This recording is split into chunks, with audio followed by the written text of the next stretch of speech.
Así que quiero comenzar con una pregunta esta mañana. Es una pregunta bastante profunda. Pero, ¿con qué frecuencia sientes que no eres lo suficientemente bueno? Como si no fueras lo suficientemente bueno. Quizás sientes que no eres lo suficientemente inteligente. O que no eres lo suficientemente atlético. No te sientes lo suficientemente guapo. No te sientes lo suficientemente exitoso. No sientes que eres un padre lo suficientemente bueno, un cónyuge lo suficientemente bueno, un hijo lo suficientemente bueno. Es fácil sentirse no lo suficientemente bueno. Así que hace unos años conté una historia, la primera vez que la conté, sobre la primera mentira que recuerdo vívidamente haber dicho y ser atrapado en mi vida. Tenía 5 años, estaba en la sinagoga, estaba en clase, muy parecido a una clase de escuela dominical aquí. Estábamos sentados en un círculo y el maestro nos hacía compartir lo que hacían nuestros padres.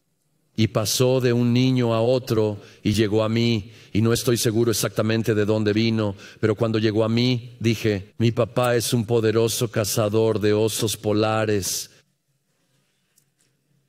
La última vez que compartí eso, alguien en el grupo me hizo esta camiseta y todavía sonrío cada vez que me la pongo. Mi papá es un poderoso cazador de osos polares. Y la maestra me miró y dijo: ¿de verdad?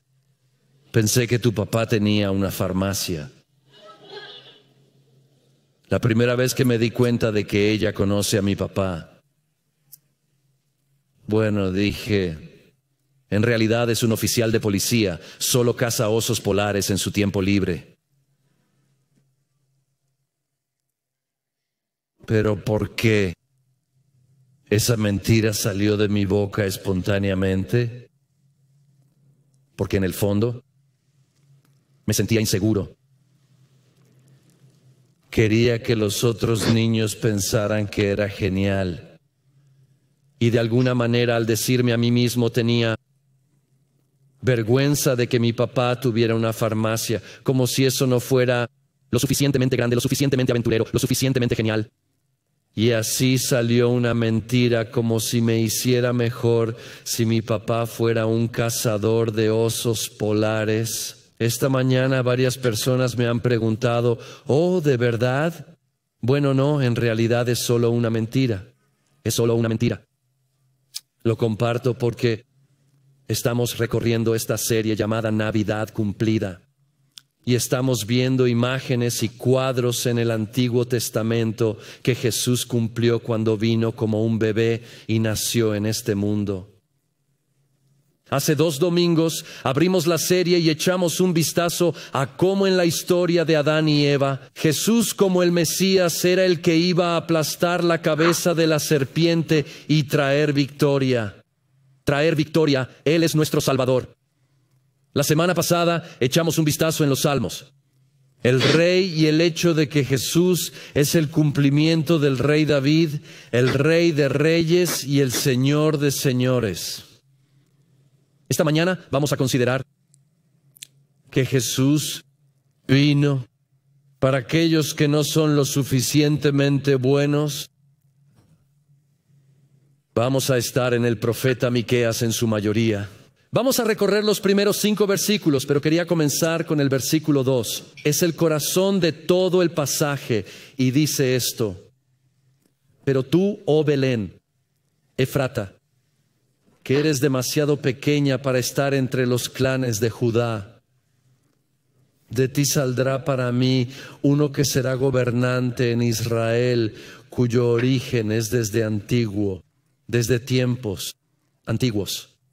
Tú Belén, no eres lo suficientemente buena para ser una ciudad de solo Judá y mucho menos de todo Israel. Divide a Israel en las 12 tribus. Ni siquiera eres lo suficientemente buena para ser un clan de solo Judá. Tú, Belén. Sabemos que este pasaje señala a Jesús no simplemente porque nació en Belén. El pasaje en sí tiene numerosas imágenes que apuntan en esa dirección. También lo sabemos porque al entrar en el Nuevo Testamento, en el capítulo 2 de Mateo, leemos estas palabras. Los sabios, los magos, vienen al rey Herodes. Están siguiendo la estrella para que nazca el Mesías. Y llegan a Herodes queriendo saber qué está pasando, y Herodes no tiene las respuestas. Pero dice esto: cuando el rey Herodes oyó esto, se turbó, y toda Jerusalén con él. Y reuniendo a todos los principales sacerdotes y escribas del pueblo, les preguntó: ¿dónde había de nacer el Cristo? ¿Dónde está este Mesías? ¿Dónde se suponía que debía nacer? Ellos le dijeron: en Belén de Judea, porque está escrito por el profeta, y cita el versículo que acabamos de leer de Miqueas. Y tú, Belén, en la tierra de Judá, no eres de ninguna manera la menor entre los gobernantes de Judá, porque de ti saldrá un gobernante que pastoreará a mi pueblo Israel. Y así estamos en este libro, escrito 720 años antes de que naciera Jesús, hablando de Jesús, siendo el Mesías. Así que lo que quiero hacer es retroceder en el libro. Vamos a leer los primeros 5 versículos para intentar juntar ese versículo en contexto. Y luego nos detendremos para preguntar qué significa esto para nosotros. Así que el primer versículo. Ahora reúne tus tropas, oh hija de tropas. Un sitio está puesto contra nosotros. Con una vara golpean al juez de Israel en la mejilla. Ahora reúne tus tropas, oh hija de tropas. Es otra forma de decir: vives por la espada, mueres por la espada. Jerusalén, te has convertido en una hija de tropas. Tus manos están ensangrentadas. No alimentas a los pobres. No cuidas de los marginados.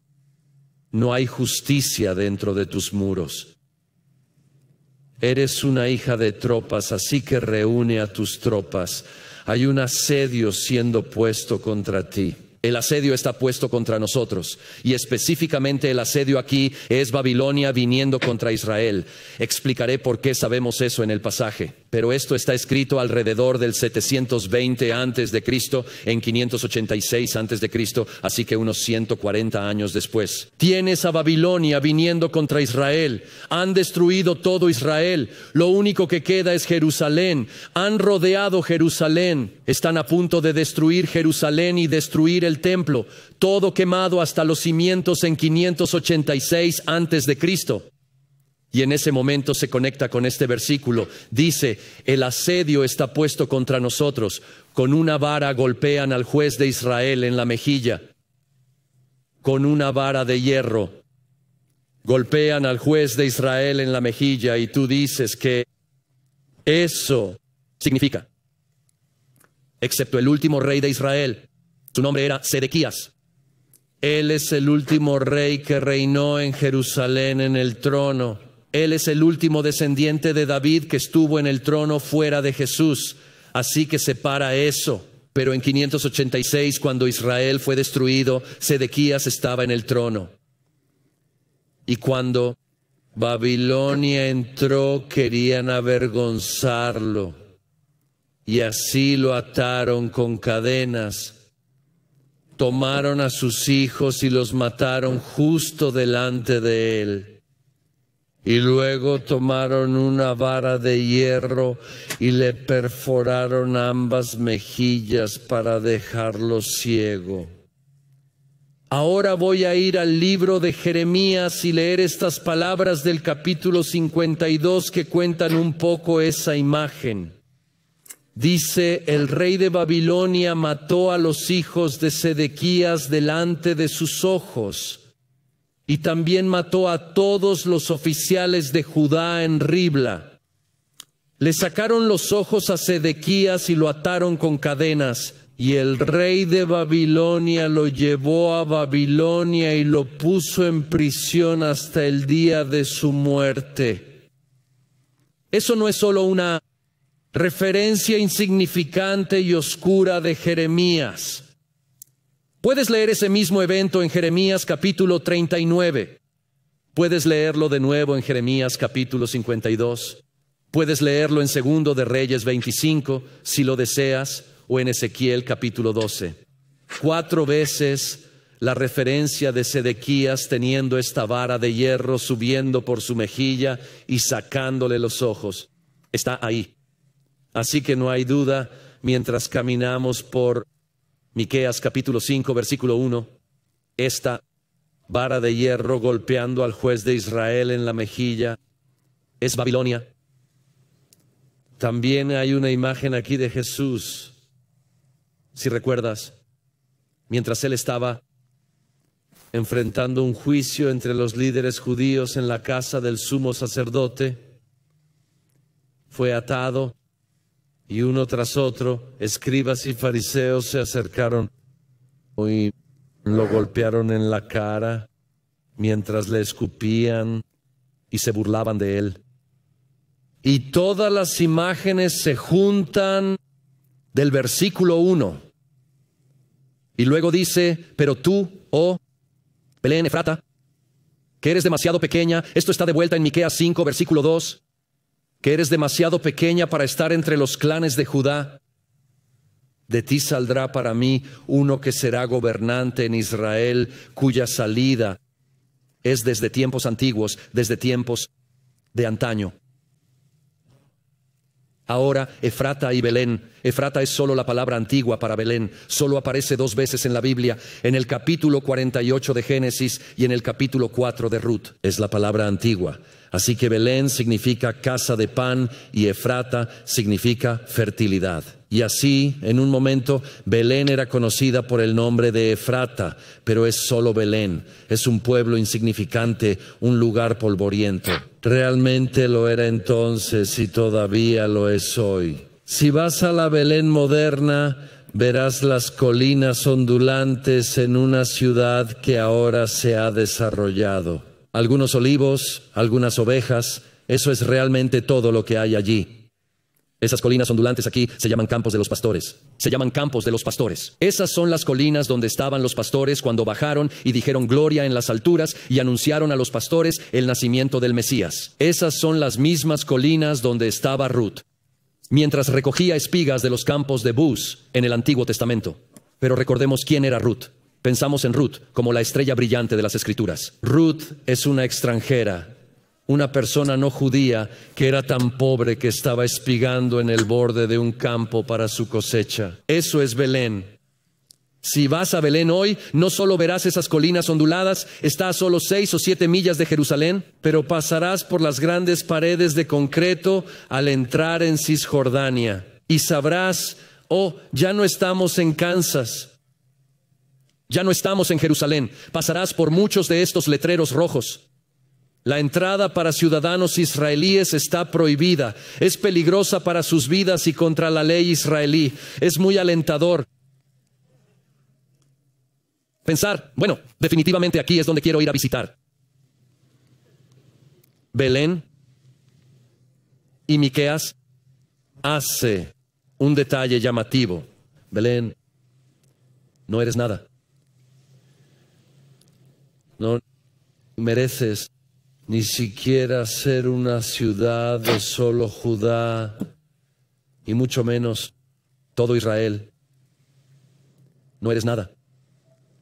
Lo cantamos como si fuera una canción linda y reconfortante. Oh, pequeño pueblo de Belén, qué quieto te vemos yacer. Pero ser pequeño no es necesariamente un símbolo de honor que quieras llevar. Quiero decir, digamos, que creciste con hermanos mayores y todos son más altos que tú, cada uno de ellos. Todos son más fuertes que tú, cada uno de ellos. Todos son más populares que tú, cada uno de ellos. Ser un renacuajo. Ser de tamaño reducido. Ser pequeño no es algo encantador. De hecho, había un hombre del mismo pueblo. Tenía 7 hermanos. Pero si le preguntabas a su padre cuántos hijos tenía, habría dicho 7 y no 8. Estaba tan avergonzado. De los más jóvenes, tan avergonzado del camarón, el de tamaño pequeño, el débil de la familia, que no los reconocía en sus propios hijos. Y una vez Samuel, el profeta de Israel, estaba orando, y Dios le dijo que fuera a Belén y encontrara la casa de Isaí. Y él ungiría como rey a uno de los hijos de Isaí. Y Samuel dijo: Dios, eso no es una buena idea. Saúl no va a estar contento conmigo si estoy ungiendo al próximo rey. Y Dios dijo: lleva una novilla, ve a Belén y pide a Isaí que participe en tu sacrificio, y te diré qué hacer desde allí. Así que Samuel va a Belén y lleva una novilla con él. Y él va a sacrificar la novilla, y varios líderes de este pequeño pueblo polvoriento vienen a hacer esta ofrenda con él, incluyendo a Jesse. Y mientras hace esta ofrenda, consagra a Jesse, ora por Jesse. Y luego hay un momento en que regresa a la casa de Jesse. Jesse, ¿cuántos hijos tienes? 7, dice él. Y luego uno por uno entran. Eliab, el primogénito. Eliab significa mi Dios es Padre, y cuando entra domina la sala. Es alto, impresionante y fuerte. Samuel lo mira inmediatamente impresionado. Y esto es lo que Dios le dice a Samuel. Primera de Samuel, capítulo 16. Pero el Señor le dijo a Samuel: no mires su apariencia ni la altura de su estatura, porque lo he rechazado. Porque el Señor no ve como el hombre ve. El hombre mira la apariencia exterior, pero el Señor mira el corazón. No estoy eligiendo a ese hijo alto, guapo y fuerte. Entra el hijo número 2, Abinadab. Mi padre es alegría o es abundancia, abundante. Y no es el hijo número 2. Shammá, el tercer hijo, entra, lo que significa famoso, renombrado. Y no es él. Y uno tras otro, todos los 7 hijos de Isaí vienen. Y no es ninguno de los 7 hijos. Y Samuel dice: ¿son estos todos tus hijos? Bueno, hay uno más, el más pequeño de la camada. ¿Puedes imaginar crecer en un ambiente donde si le preguntabas a tu papá cuántos hijos tenía, no te incluía en el número? Donde eras tan insignificante que no vivías en la casa con los otros hermanos, estabas solo con las ovejas en los campos, dormías en pequeñas cuevas, acampabas en las colinas, te consideraban impuro, no te permitían estar cerca de otras personas. Y él no se ofrece a ir a buscarlos, hasta que Samuel dice: bueno, ve a buscar a tu hijo. Ve a buscar a este último. Y lo traen. Y su apariencia no es alta, fuerte y guapa. Su apariencia se describe como rubicunda. No estoy seguro de que rubicunda sea el primer adjetivo que quieras que te asignen. Y ese es el que Dios eligió. El que a los ojos del hombre no era lo suficientemente bueno.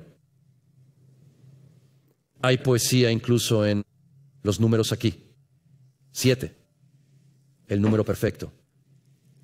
7 hijos. Ese es el número perfecto. Me recuerda a la canción de los niños pequeños de la escuela dominical. Así que en una sinagoga dirías: el padre Abraham tenía 7 hijos, y 7 hijos tenía el padre Abraham. Ustedes cantan: el padre Abraham tenía muchos hijos, y eso es simplemente porque, bueno, como gentiles no saben que el número 7 es tan perfecto. 7 significa, es como el número infinito. Es todo, es más allá de muchos.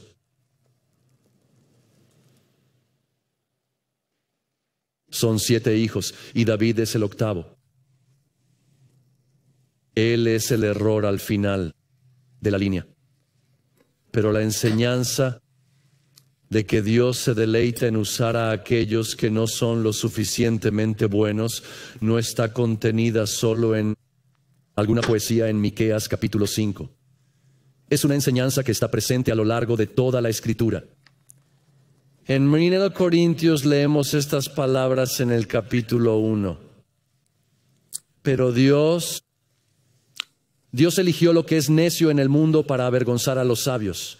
Dios eligió lo que es débil en el mundo para avergonzar a los fuertes. Dios eligió lo que es bajo y despreciado en el mundo, incluso cosas que no son, para reducir a nada las que son, para que ningún ser humano pueda jactarse en la presencia del Señor. Pablo destaca esta verdad en 2 de Corintios. Pero el Señor me dijo, mi gracia te basta, porque mi poder se perfecciona en la debilidad. Por lo tanto, me gloriaré aún más de mis debilidades para que el poder de Cristo repose en mí. Debilidad, cosas que no son. Es por eso que los discípulos son pescadores, no líderes religiosos. Es por eso que Dios elige a aquellos que no están calificados. Volviendo a Miqueas capítulo 5, versículo 2, pero tú, Belén, Efrata, que eres demasiado pequeña para estar entre las tribus de Judá.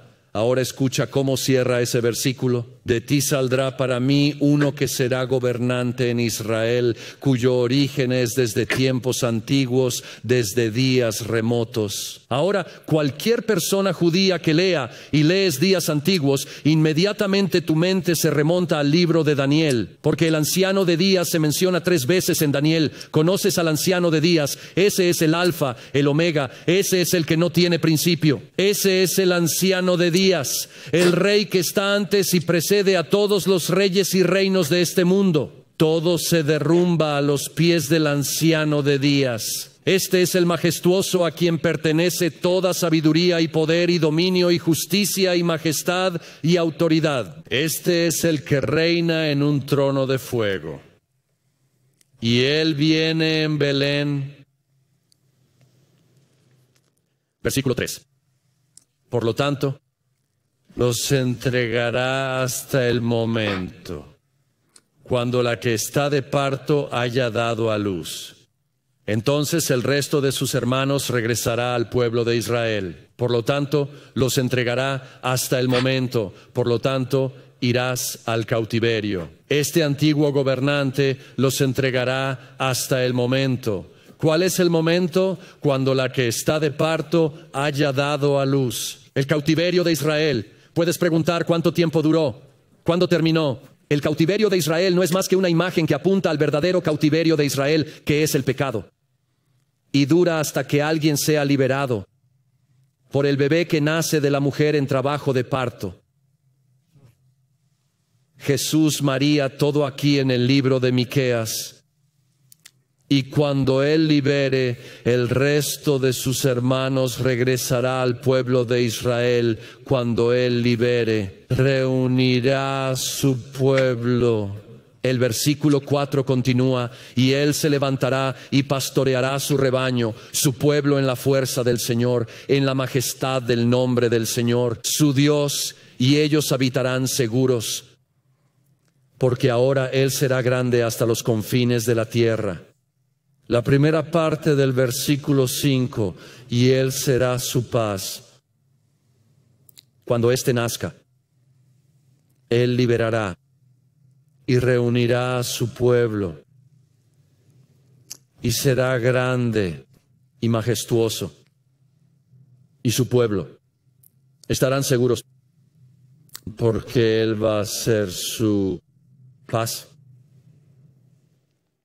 Ahora, ¿qué hacemos con este pasaje?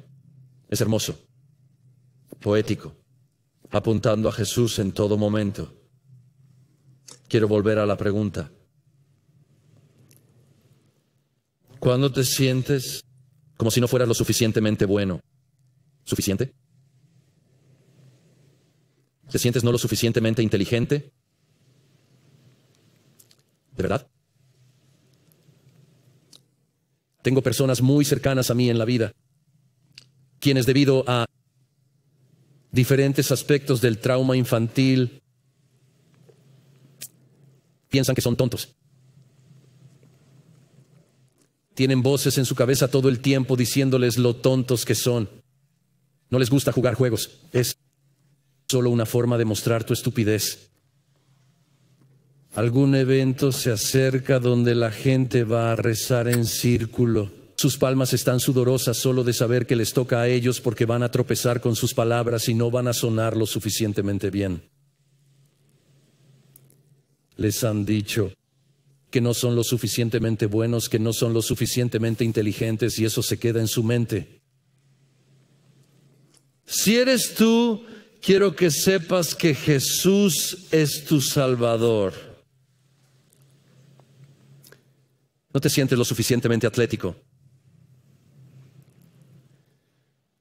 Te alineaste desde el primer y segundo grado. Se eligieron equipos. Sabías que no ibas a ser elegido primero. Solo esperabas desesperadamente no ser elegido al final. Porque lo sabías. No lanzas tan lejos como otros. No saltas tan lejos como otros. No corres tan rápido como otros. Y en el fondo te comparas con los que te rodean y tienes esta sensación dentro de que no eres lo suficientemente bueno. Si ese eres tú, por favor escucha. Jesús es tu Salvador. Tal vez no te sientes lo suficientemente bonito. He tenido buenos amigos que están tan obsesionados con imágenes que ni siquiera son reales. Ellos vomitan su comida y torturan su cuerpo, porque en el fondo están aterrorizados de no ser lo suficientemente bonitos. Y si ese eres tú, quiero que escuches esto. Jesús es tu Salvador. No te sientes lo suficientemente exitoso. Pero amigo, en cualquier entorno social, casi a un nivel embarazoso, Él superará tu historia. No importa qué historia cuentes. Él tiene una historia esperando en su bolsillo trasero y la sacará. Y cualquier historia que cuentes, Él contará una historia que es solo un poco mejor que la tuya. Pero no es porque encuentre tanta alegría en intentarlo. Es porque Él es huérfano. Terminó siendo acogido por alguien que no era de su familia, quien lo crió. Y sus inseguridades, y sus sentimientos de rechazo, y su sensación de que no es lo suficientemente bueno, que nadie lo quiere, aún residen en su alma. De modo que cuando las historias salen, es solo un intento de pensar. Mi papá es un poderoso cazador de osos polares. Ese eres tú. Por favor, escúchame. Jesús es tu Salvador. Si tienes una discapacidad, no te mueves ni corres como quizás las personas típicas a tu alrededor. Y a veces te preguntas, ¿por qué yo, Dios? ¿Por qué esto? ¿Realmente encajo? ¿Realmente pertenezco? Tal vez eso es un tipo diferente de discapacidad y es depresión y ansiedad o bipolaridad u otra enfermedad mental. Me lo han dicho. ¿Crees que soy humano? Hay momentos en que me siento como una bestia horrible, que no. Simplemente no pertenezco a este mundo. Y si ese eres tú, por favor escúchame. Jesús es tu Salvador. Puedes estar estéril y preguntarte, Dios, ¿por qué no tengo hijos? Rezaste por niños y simplemente no está sucediendo o no sucede. Y tú, relacionarse con el sufrimiento de una Sara o una Isabel o una Ana, aunque ellas tuvieron sus oraciones respondidas al final con algún gran milagro de Dios. Y no parece que ese milagro de Dios esté llegando a tu vida. Y te preguntas, ¿qué está mal? No te sientes lo suficientemente bien. Quizás estás soltero y anhelas casarte. Y los años pasan. Y los amigos se juntan, otros se juntan. Pero en el fondo te preguntas, ¿qué está mal conmigo? Si ese eres tú, por favor escúchame. Jesús es tu Salvador. Tu Salvador. De hecho, si tú te sientes tan bien contigo mismo, que las únicas personas que no son lo suficientemente buenas para ti son esas personas de allá. Ese grupo y ese grupo y ese grupo, ellos no son lo suficientemente buenos, pero yo estoy bien. Si esa es tu actitud, esto va a sonar duro. Pero Jesús no es tu Salvador.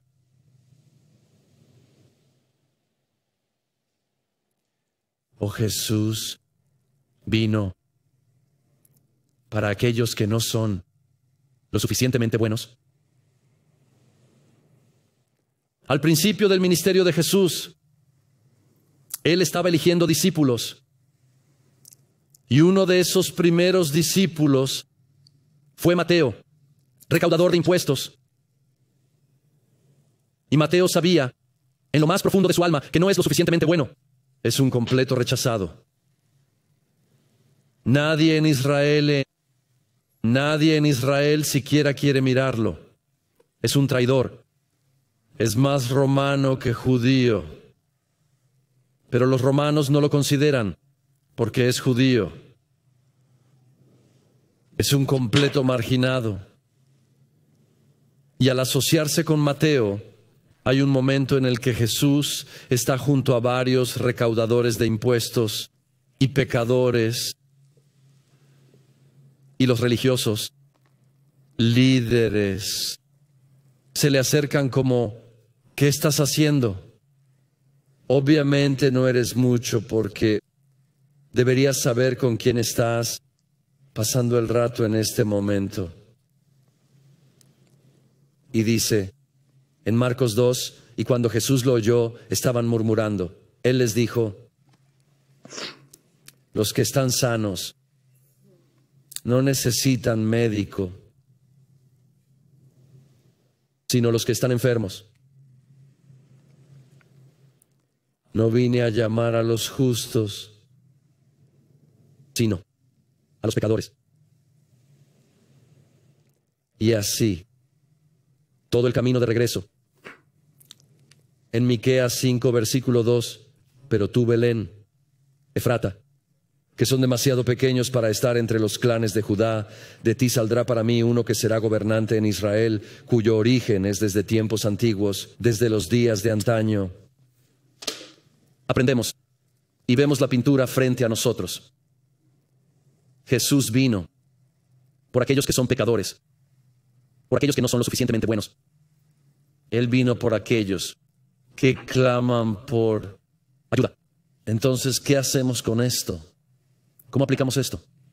2 consejos prácticos. Número 1, arrepiéntete. Si eres uno que se ve favorablemente a sí mismo, como si estuvieras totalmente bien, y son todas esas personas allá afuera las que tienen problemas, arrepiéntete.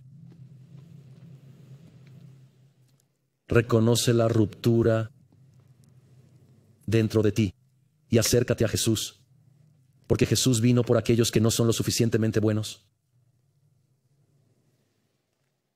Número 1, arrepiéntete. Número 2, regocíjate. Regocíjate. Si tú en lo más profundo tienes voces dentro de ti, de tu propia mente, que te dicen que no eres lo suficientemente bueno, corre hacia Jesús y regocíjate. Jesús no ha venido a salvarte porque seas lo suficientemente bueno. Jesús ha venido a salvarte porque no lo eres. Pero escucha una gran y gloriosa verdad. No importa si no eres lo suficientemente inteligente, atlético, exitoso, rápido, guapo, alto. Nada de esto importa. Acércate a Jesús y Él es tu Salvador. Escúchame en esto. Te conviertes en un hijo del Dios Altísimo, un hijo o hija del Rey. Eres redimido, eres comprado, eres pagado, eres limpiado. Y puedes dejar que todas esas voces caigan a un lado como mentirosas, porque el Rey de la Gloria sonríe sobre ti en Cristo. Para eso vino Jesús. María lo sabía. Los pastores lo sabían. Mateo lo sabía. Pedro lo aprendió. Jesús vino por aquellos que no son lo suficientemente buenos. Tenemos el privilegio esta mañana de cerrar nuestro servicio acercándonos a la mesa del Señor, lo cual es un símbolo glorioso en esto. En casa, los elementos de la comunión están al frente en las mesas y atrás en las mesas, sin gluten bajo el vidrio. Y te animaría, por favor, ven y toma los elementos de la comunión y puedes regresar a donde estás sentado. Si deseas arrodillarte en el altar, puedes hacerlo. Si estás en casa, por favor, tomen los elementos de la comunión, lo que tengan en su casa. No tiene que ser jugo y pan. No hay nada mágico en eso. Compartiré estas cosas mientras tomamos nuestros elementos. La comunión es para los cristianos y es para personas que reconocen la necesidad de un Salvador. Reconocen el pecado en sí mismos, reconocen la ruptura en sí mismos y están dispuestos a clamar: Jesús, ¿serías mi Salvador? Así que si ese eres tú, por favor participa en la comunión. No importa la tradición de la iglesia ni nada de eso. Si quieres que Jesús sea tu Salvador, por favor participa. En casa también, si tú has entregado tu vida para decir: Jesús, ¿serías mi Salvador? Entonces ven y participa. Ahora, en esa noche en que Jesús fue traicionado, tomó pan y después de dar gracias, lo partió. Dijo: esto es mi cuerpo, quebrantado por ustedes. Cuando nos acercamos a la comunión, es pan. Es un pedazo de matzá. Pero Jesús nos pidió hacer esto, recordando lo que hizo, que absorbió nuestro pecado en sí mismo, que de hecho fue quebrantado, para que nosotros, que estamos rotos, pudiéramos ser hechos completos. Él se hizo pecado, para que nosotros, que somos pecadores, pudiéramos ser liberados del pecado. Así que al acercarnos al pan, es más que pan. Va a saber a pan. Va a sentirse como pan. Vamos a orar para que Jesús unja esto, que espiritualmente se convierta para nosotros en el cuerpo de Cristo, roto por nosotros. Y así, Señor, te pido que unjas este momento y este pan, que al recibirlo podamos recibir tu cuerpo quebrantado por nosotros, en nosotros. Ven a nosotros, límpianos, lávanos y sé nuestro Salvador. En el nombre de Jesús oramos. Amén. El cuerpo de Cristo quebrantado por ti y por mí.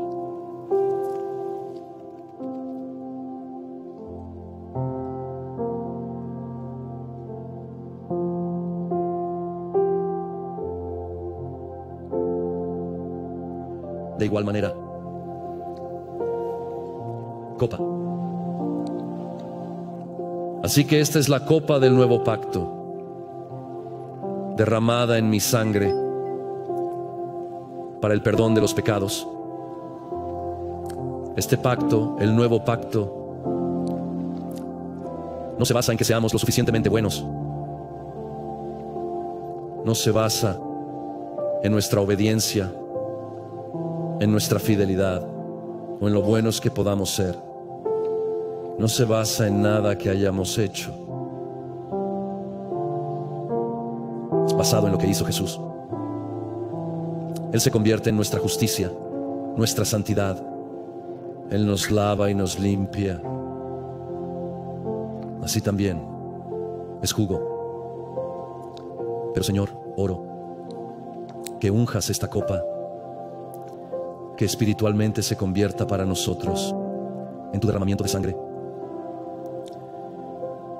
Tráenos el poder del pesebre, el poder de tu vida, el poder de tu muerte, tu sepultura, tu resurrección. Y renueva en nosotros el pacto que nos hace tuyos. En el precioso nombre de Jesús oramos. Amén. Sangre de Cristo derramada por ti y por mí.